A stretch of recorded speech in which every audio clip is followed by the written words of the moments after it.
Bonjour à tous et bienvenue, vous regardez 6 minutes chrono, le rendez-vous quotidien de la rédaction de Lyon Capitale. Et aujourd'hui on accueille Christophe Jourgeon. Alors bonne année à vous, tout d'abord. Bonne année. Merci. Vous êtes conseiller métropolitain, conseiller régional, centriste. À la région vous siégez dans la majorité de Laurent Wauquiez, à la métropole dans l'opposition. Et finalement avec ces deux casquettes... on vous a invité pour parler du RER à la Lyonnaise, qui est un projet qui forcément devra être porté par les deux collectivités. Projet aussi pour lequel vous vous battez depuis quelques années déjà. Est-ce qu'on a enfin un espoir de voir ce serpent de mer sortir de l'eau peut-être en 2023, puisqu'on nous annonce que le premier trimestre sera décisif ? Alors oui, le premier trimestre... C'est l'année de la réalisation 2023, non, vous pouvez vous engager là-dessus. Mais c'est une année décisive. De la concrétisation. La concrétisation du projet, je l'espère. Effectivement, comme vous le rappeliez, moi ça fait plusieurs années que je me bats pour le RER à la Lyonnaise. C'est nécessairement un projet qui sera porté par la région et qui est porté déjà par la région, Auvergne-Rhône-Alpes, parce que c'est une compétence ferroviaire.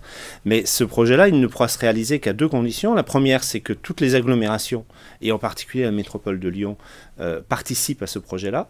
Et la deuxième, encore plus déterminante, c'est que l'État assume ses responsabilités. C'est-à-dire que normalement, tout ce qui est infrastructure... là-dessus. Exactement. Emmanuel Macron a annoncé 3 milliards. Après, qu'est-ce qu'on fait avec 3 milliards pour 10 métropoles ? Non, il n'a pas annoncé 3 milliards. Juste pour les auditeurs, tout ce qui est infrastructure, c'est-à-dire les voies ferrées, les gares, les postes d'aiguillage, etc., c'est une compétence de l'État. Et donc, c'est à l'État d'investir sur cette infrastructure ferroviaire. La région prenant en charge tout ce qui est matériel roulant, services, billettique, tarification, etc. Et coûts de fonctionnement. Ouais. Donc, effectivement, début décembre, Emmanuel Macron a annoncé que 10 métropoles en France devaient avoir un RER à moyen terme. Donc, ça, c'est une vraie avancée. Une enveloppe de 3 milliards. Il n'a pas donné d'enveloppe. Non, il n'a pas donné d'enveloppe.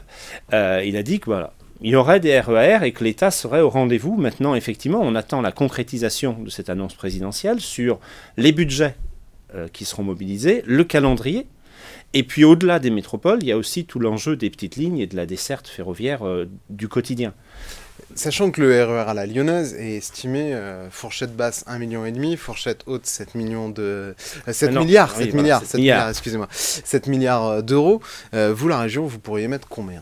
Alors, nous, la région, on assumera nos responsabilités de chef de file du ferroviaire. Donc, on sera en pointe là-dessus.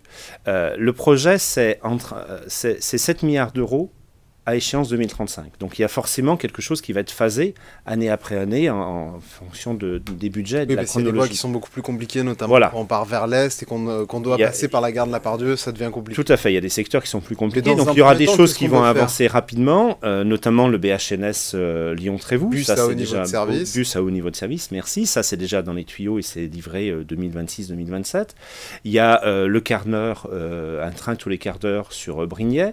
Il y a aussi un enjeu sur l'élargissement de l'amplitude horaire, l'objectif étant d'avoir un service de 5 h du matin à 23 h le soir. Donc là, c'est des choses qui pourront avancer plus vite. Il y a déjà des choses où la région a investi massivement en achetant de nouvelles rames de train pour augmenter la capacité de transport de nombre de passagers sur les lignes. La région a investi aussi à Part-Dieu, dans l'agrandissement de la gare de la Part-Dieu, sur la voie L, sur la capacité d'accueil de la gare de la Part-Dieu. Tout ça, c'est des investissements qui sont nécessaires pour préparer le RER demain. Mais encore une fois, ce RER, il nécessite un investissement massif de l'État sur l'infrastructure. Parce que si on n'a pas de voie, on ne pourra pas faire rouler des trains. Et là, il y a une vraie responsabilité. Et cette responsabilité, c'est 2023 qu'il faut la prendre. Il faut que l'État l'assume.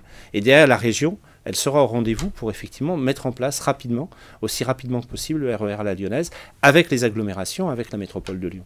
Et sur ce dossier-là, puisqu'on sait souvent que les relations sont compliquées entre la métropole de Lyon et la région, entre les écologistes et Laurent Wauquiez, est-ce que vous sentez, pour le coup, un consensus autour du RER ? Puisque tout le monde l'avait promis, que ce soit au municipal ou au régional, c'était dans le programme électoral de tout le monde. Ça, c'est une satisfaction personnelle, puisque c'est moi qui ai lancé ce thème-là à une époque, et aujourd'hui, tout le monde l'a promis. Oui, il y a un consensus pour faire le RER à la Lyonnaise.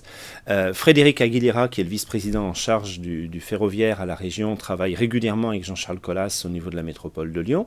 Donc les choses avancent, les services travaillent également. Par contre, effectivement, il y a une inconnue qui est l'investissement ou pas de l'État. Et après, les budgets à mobiliser, qui sont des budgets très importants. On parlait de 7 milliards d'euros d'investissement, mais derrière, il y a aussi des gros budgets de fonctionnement, puisque puisque le ce ferroviaire... sera un projet financièrement à perte. Voilà, c'est-à-dire qu'aujourd'hui... Le train est financièrement à perte, où qu'il soit d'ailleurs. Oui, mais sur le transport du quotidien en particulier, puisqu'aujourd'hui, 70% du coût du ferroviaire, pour le transport du quotidien, donc les TER, est pris en charge par le budget régional. Donc si demain, on augmente de 20, 30 ou 50 ou 100% l'offre de train, ça veut dire que c'est des dizaines et des centaines de millions d'euros supplémentaires qu'il faut trouver. Juste pour info, aujourd'hui, en 2022, 50% du budget de fonctionnement de la région était consacré au transport, pour les transports en car, les cars de la région Auvergne-Rhône-Alpes, et l'autre moitié pour le TER. Donc vous voyez que c'est 1,2 milliard qui est investi chaque année en fonctionnement par la région sur les transports. Et pour finir, il nous reste quelques secondes pour formuler un vœu.